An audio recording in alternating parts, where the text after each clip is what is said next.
YouTube. What up, YouTube? It's your boy number 4, and you know I got my ski. Alright, gang, today we back with another video. Today we got the mini murders of Lil Durk part 3. You know what I'm saying? This is part 3. I ain't gonna talk too much. I just hope y'all ain't been watching it without me. You feel me? Because we left off on 30 minutes. So I hope you still on 30 minutes, gang. You know what I'm saying? But I ain't spoke too much, man. Make sure you like the video. Make sure you subscribe to the channel, gang. I'm on the road to 100 subscribers. And let's get at least 15 likes. 15 likes. That's easy. Let's do it. 15 likes. Let's do it.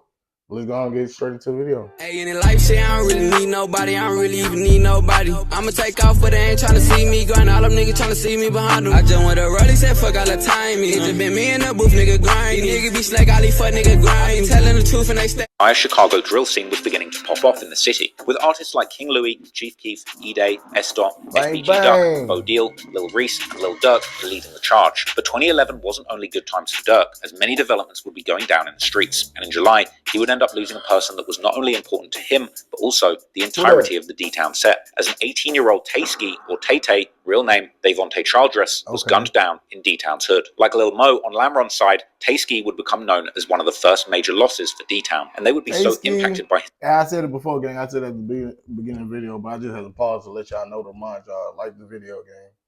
Like the video. Like the video.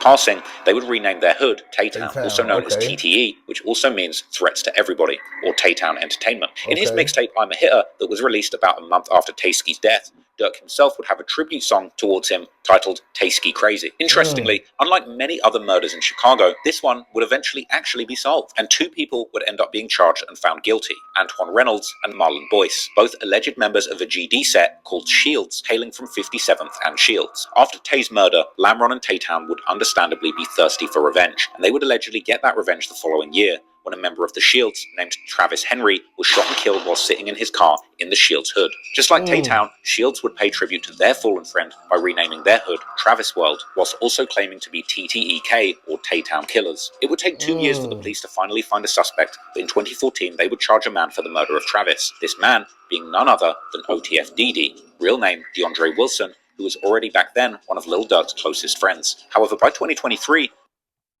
OTF DD, that's the same nigga that just got on this indictment, the recent indictment, ain't it? Ain't DD one of them same niggas that went and got Lil Pop? Allegedly? After almost a decade of fighting these charges, OTF-DD would end up beating the case and walking away a free man. But back to 2011, Durk would find himself in trouble with the law once again, when he would be arrested in October for an aggravated UUW, or unlawful use of a weapon, as he was caught trying to hide his gun and flee from the police. However, the most interesting part about this arrest is the fact that the police were already looking for Durk due to an investigative alert with probable cause to arrest. Years later, rumors would begin to circulate online that the reason why not only Durk, but also Lil Reese were wanted during this time was due to a shooting in late August 2011 where 4 teens had gotten shot in Woodlawn, more specifically in the hood of the infamous set Jaro City. Fortunately, nobody would die in the shooting, although some of the victims would reportedly be taken to hospital in critical condition. Interestingly, the Grim Reaper himself, Lil Reese, would later state in a DJU interview how he had previously shot someone who had been on the same interview couch, with many fans thinking that Reese was talking about this very case, specifically referring to a well-known Jaro City member and infamous internet motormouth FBG Butter, who had indeed been on DJU's couch shortly before Lil Reese's interview. I said you had a lot of goof on this couch. I've been watching lately. Goof like who? I've seen on this trying to pop before. You did what? Butter would then return to DJU and seemingly admit that he was indeed one of the victims, whilst even providing possibly that nigga said he was indeed one of the victims. Motive for the shooting. We op shopping. We go on 61st. We catch Lil Durk and Lil Reese inside the store. They scared as hell. But I ain't even know who Lil Reese and Durk was on 4th grade, right? Tutu get on on 4th grade. Tutu coming at T. Cause we walk past them.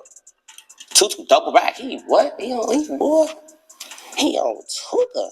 On 4th grade, they in that scared as hell. They, boy, what's up, y'all with that? On Tuka, Lil B them get right on it. Hey, y'all with that? He with what, boy? Lil Reese getting that with what?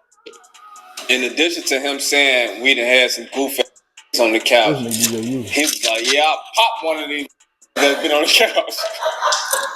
He ain't putting no names on it, so I guess the shoe fit where, huh? The shoe don't fit over here, gang. But whatever the case may be, Durk would... I thought they just said he's one of the victims, like one of the victims that got shot. My nigga just said the shoe don't fit.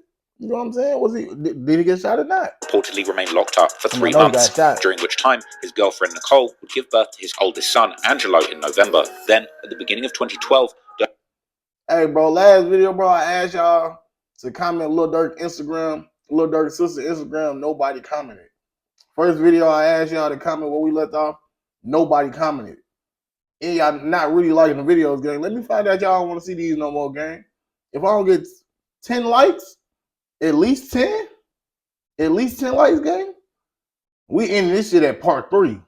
No cap. Durk would get back out and hit the streets running, dropping the song Off the Sheets with Lil Reese in January 2012, along with a music video filmed by the legendary Chicago cameraman D. Gaines. Meanwhile, Lil Durk's friend Chief Keef's career was also heating up, dropping his music video for a song called 300 also in January, which would begin to make major noise in Chicago. From there, soon Chief Keef would be performing for a packed-out crowd in the legendary nightclub located in Markham in the far south side suburbs of Chicago, with several Lamron members right by his side, including guys like Lil Reese, Fallout, and Lil Durk himself. Chief Keef would also make a cameo on Lil Durk's music video for the song Jack Boy, released in early March, while Durk had already been present during Keef's 2011 music video for his song Bang. Now, the world didn't know it yet, but the Chicago drill scene was about to go worldwide, as the pressure in this buzzing music scene was building and would eventually explode, influencing the entirety of hip-hop at large. On March the 11th, the blow-up, or should I say glow-up, would finally happen, as Chief Keef would drop drill's first nationwide hit, the iconic track I Don't Like, together with a music video where Keef and his buddies, including Lamron members Lil Reese and Fallout, could be seen wildly dancing to the booming beat produced by Young Jock.